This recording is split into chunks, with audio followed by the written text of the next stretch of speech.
Good evening, welcome back সবাইকে। So at last আমি brother in law part 2 নিয়েই আসলাম। তো এইটার ফার্স্ট পার্ট দেখলাম আমি জুনে, আর সেকেন্ড পার্ট দিচ্ছি আগস্টে, আর থার্ড পার্ট মেবি অক্টোবরে আসবে। তো আজকে হচ্ছে জন্মাষ্টমী, তো শুভ জন্মাষ্টমী সবাইকে। তো জন্মাষ্টমী উপলক্ষে কিম ফ্যামিলিতে একটা অনুষ্ঠান আছে। তোমাদের বোঝার সুবিধার্থে একটা কথা বলে রাখি, তেয়ং আর যিশু কিন্তু আলাদা একটা অ্যাপার্টমেন্টে থাকে ওদের কাজের জন্য। আর আজকের অনুষ্ঠানটা হচ্ছে তেয়ংয়ের বাড়িতে, মানে আরামের বাড়িতে, যেখানে আরামের বউ নায়ন, তেয়ং, যিশু, জেনি, যিশুর বাবা মা মানে জেহুপ আর লিসা উপস্থিত রয়েছে। অচ্যুতম কেশবম কৃষ্ণ দামোদরম, অচ্যুতম কেশবম কৃষ্ণ দামোদরম, রাম নারায়ণম জানকী বল্লভম, শ্রীধরম মাধবম গোপিকা বল্লভম, রাম নারায়ণম জানকী বল্লভম। বাহ যিশু, তোমার গানের গলাটা তো খুব মিষ্টি। যেমন সুন্দর রূপ তেমন তার গুণ। এই একেবারে রূপে লক্ষ্মী গুণে সরস্বতী। হ্যাঁ, যিশুর গানটা কিন্তু সত্যিই খুব সুন্দর হয়েছে। আর তেহং আর যিশুর কাপড়টা একেবারে লক্ষ্মী নারায়ণের মতো। ওরা যেন সারা জীবন এভাবেই একসাথে থাকে, হাসি খুশি ভাবে। তেহংকেও কিন্তু দেখতে পুরোপুরি নারায়ণের মতো যেন, এবং অত্যন্ত বিচক্ষণ তেহং। সত্যি তেহংকে নিজের জামাই হিসেবে পেয়ে অনেক ধন্য হয়েছে আমি। আরে হবা, শুধু তেহংকে তুই নিজের জামাই হিসেবে পেয়ে ধন্য হয়েছিস, আমিও তো যিশুকে বৌমা হিসেবে পেয়ে ধন্য হয়েছি। আর যিশু আর তেহং, তোমার তো একটা কথা বলি, ঘরে এবার গোপাল বা রাধাকে আনো, আমরা একটু নাতে নাতে মুখ দেখি। হ্যাঁ হ্যাঁ হ্যাঁ, যিশু মা, একটু আমাদেরও দাদু ঠাকুমা শুনতে ইচ্ছা হয় না আমার। শ্বশুরমশাই, আপনি একবার পারমিশন দিয়ে দিন, সবার ইচ্ছে পূরণ করার দায়িত্ব আমার, এই না হলে বাফ করাটা। হ্যাঁ যিশু মা, তোমার শ্বশুরমশাই আর তোমার বাবা সবাই ঠিকই বলেছে। সামনের জন্মাষ্টমীর মধ্যে যেন সুখবরটা পাই, কোনো গোপাল বা রাধা আসার সুখবরটা। হ্যাঁ মা। হ্যাঁ যিশু, তোর কিন্তু এবার একটা বাচ্চা নিয়ে নেওয়া উচিত, কারণ তেয়ং তোর দুজনেরই কেরিয়ার এখন ঠিকঠাকই আছে। জাস্ট ডিসকাস্টিং, ভালো লাগছে না, শুধু এদের দুজনেরই প্রশংসা আর প্রশংসা। আর যিশুর প্রশংসা শুনলেই মাথাটাকে চলে যায় আমার। আবার যিশু নাকি বাচ্চা নেবে, নেওয়াচ্ছি তোমার সব কুচিয়ে দেবো। তেয়ং, সব শেয়ারগুলো ঠিক আছে তো? হ্যাঁ আপ্পা, সব ঠিক আছে মোটামুটি শেয়ারগুলো। যিশু, তোমার স্কুল কেমন চলছে? হ্যাঁ আপ্পা, মোটামুটি ভালো চলছে এখন। এই তেয়ং, তুই কি আমার বৌমাটাকে কিছুই খেয়ে দিস না? এরকম পুরোপুরি শুকিয়ে গেছে কেন, নাকি অনেক কাজ করাস? আরে মা, কি বলছো? ওকে আমি কাজ করাতে যাবো কেন? ও তো নিয়েই কাজের প্রেশার নেয়, স্কুল যায়, বাড়ির কাজ করে, সব জেনে হয়ে গেছে।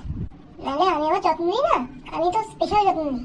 দেখি তো, আরে মানে তোমার ছেলে না তোমার মতোই লজ্জা শরমের মাথা খেয়ে বসে আছে। কোথায় কি বলতে হয় সেটাও কি জানে না। আমি কি করবো বলো? ও কি শুধু আমার একা ছেলে নাকি? তোমার আমার দুজনের ছেলে, তো দুজনেরটাই পেয়েছে। চুপ করো তো আরে। আচ্ছা, তোমাদের খাওয়া দাওয়া হয়তো জেরি করা হলো না। আচ্ছা, জেও বা লিসা তোমরা খেয়েছো তো? আর জেনিমা তুমি খেয়েছো তো? হ্যাঁ আঙ্কেল, আমি খেয়েছি। আমি খাবো না? আমি তোর বন্ধুর বাড়িতে এসে কেন খাবো না বলতো? আর লিসা হয়তো একটু লজ্জা টজ্জা পায়, কিন্তু আমার তো কোনো লজ্জা নেই না, আমি বেশ পেট পুড়ে খেয়েছি। বাইরে আজকের পোলাওটা কে রান্না করেছিল? পোলাওটা কিন্তু খুব দুর্দান্ত হয়েছে। আমি রান্না করেছি, হবে কি? ও নায়ন, তুমি রান্না করেছো? খুব ভালো হয়েছে সত্যি কথা বলতে।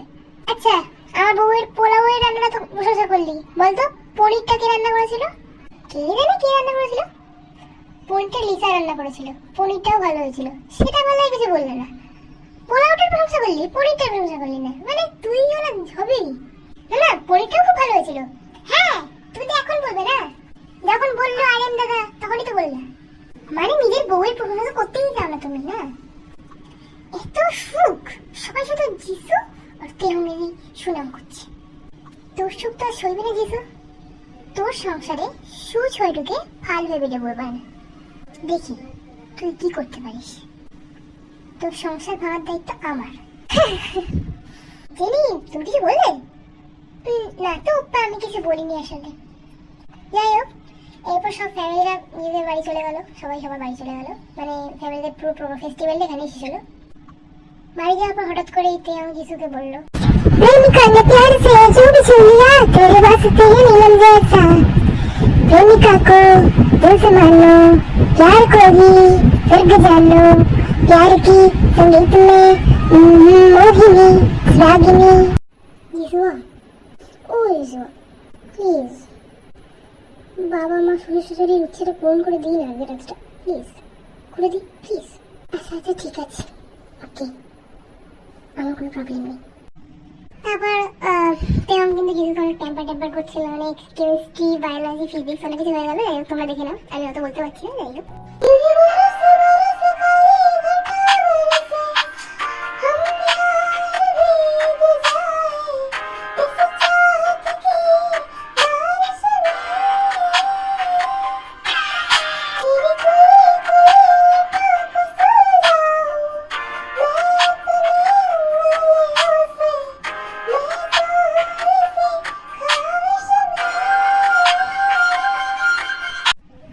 এরপর পরের দিন সকালে রোজকার মতো যিশু তেয়ংকে টিফিন প্যাক করে দিয়ে দিয়েছিল এবং তেয়ং তার অফিসের উদ্দেশ্যে যাত্রা শুরু করেছিল গাড়ি করে। কিন্তু তখনই মাঝপথে তেয়ংয়ের সাথে জেনি দেখা গেল। আর ঠিক প্রত্যেক দিনের মতো জেনিকে তেয়ং আজকে লিফট দিল, জেনিকেও তার কলেজে পৌঁছে দিতে যাচ্ছিল। কিন্তু তখনই ঠিক জেনি তেয়ংকে বলল, ওপ্পা আমি না আজকে অফিস যাবো না, সরি কলেজ যাবো না, ভালো লাগছে না আসলে। তুমি অফিস যাও না? চলো না আমরা ঘুরতে যাই একসাথে। না জেনি, আজকে আমার অনেক মিটিং আছে, আমি যেতে পারবো না। কোনো সমস্যা নেই, তুমি কলেজ না গেলে না যাও, আমি তোমাকে বাড়িতে ড্রপ করে দিচ্ছি। না আজকে অফিস না গেলে হয় না, প্লিজ চলো না প্লিজ, আজকে আমার সাথে ঘুরতে চলো, তুমি একদিন অফিস যাও। না সরি জেনি, আজকে হবে না, অন্যদিন, আমি তোমাকে বাড়িতে ড্রপ করে দিচ্ছি। তারপর অনেক জোরাজুরির পর তেয়ংকে জেনি অফিস যেতে দিল না, তেয়ংকে নিয়ে সাথে ঘুরতে নিয়ে গেল। অ্যান্ড গেস হোয়াট, কোথায় ঘুরতে নিয়ে গেল? একটা অ্যামিউজমেন্ট পার্কে সারাদিন ওরা ঘুরলো। অ্যান্ড দেন রাত্রিতে অনেক দেরি হয়ে যাওয়ায় জেনি তেয়ংকে বললো, আচ্ছা আমরা এখানেই কোনো হোটেল বুক করে থেকে যাই না, তুমি বরং সেদিকে বলে দাও তুমি অফিসের কাজে একটু দূরে গেছো, আজকে রাতে বাড়ি ফিরতে পারবে না। তেয়ং প্রথমে না করছিল ঠিকই, কিন্তু পরে ঠিকই কনভিন্স হয়ে যায় জেনির কথায়। আর যিশুকে ফোন করে বলে দেয় যে ও যেতে পারবে না বাড়িতে, আর ওর অফিসের কাজ আছে। তাই যিশু বুঝতে পারেনি, তাই যিশু নর্মালি ভেবেছিল, যিশু কিছুই বলে না ওকে। তারপর ওখানে একটা হোটেলে ওরা স্টে করতে গেলে ওখানে মাত্র একটাই রুম ছিল, আর সেটাও কিন্তু জেনির পরিকল্পনা অনুযায়ী, কারণ জেনি আগে থেকে ওই হোটেলের যে রিসেপশনিস্ট আছে তাকে টাকা দিয়ে দিয়েছিল যাতে একটা রুমই দেয় ওখান থেকে।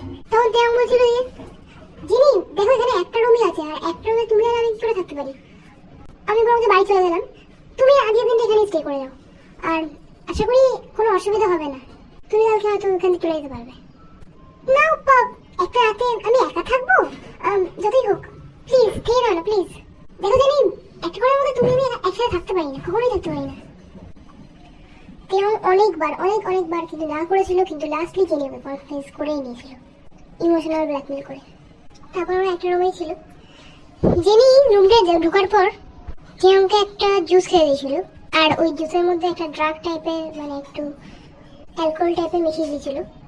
আর ওই রুমটা কিন্তু অনেক গোলাপ ফুলের পাপড়ি দিয়ে সাজানো ছিল, যেটা তেয়ং প্রথমেই দেখে নানা করেছিলেন এরকম কেন এরকম সাজানো, সেরকম জিজ্ঞাসা করে জেনিকে। জেনি বললো তখন, দেখো পা এটা আসলে মেবি ওই হানিমুন রুমের জন্য এরভাবে সাজিয়ে রেখেছে, কি করা যাবে রাতের বেলা যদি রুম না পাই। ঠিক আছে আমি ফুলগুলো সরিয়ে দিচ্ছি। ফুলগুলো কিন্তু জেনি সরায়নি, তখনই কিন্তু জুসটা কিন্তু তেয়ংকে খাইয়ে দিয়েছিল জেনি।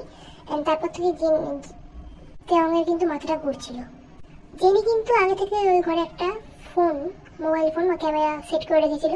আর এরপর অনাকাঙ্ক্ষিত কিছু হয়ে যায় জেনি আর তেয়ংয়ের মধ্যে, যেটা হওয়ার ছিল না, যেটা হওয়াটা ইললিগাল, এরকম কিছুই হয়ে যায়।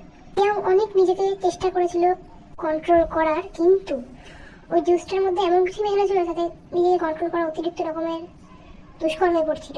তো কি হবে পরবর্তী এপিসোড দেখতে হবে, কি হবে এটা জানার জন্য। যিশু আর তেয়ংয়ের সম্পর্কে কি ভেঙে যাবে জেনির জন্য, নাকি যিশু তেয়ংকে বুঝবে?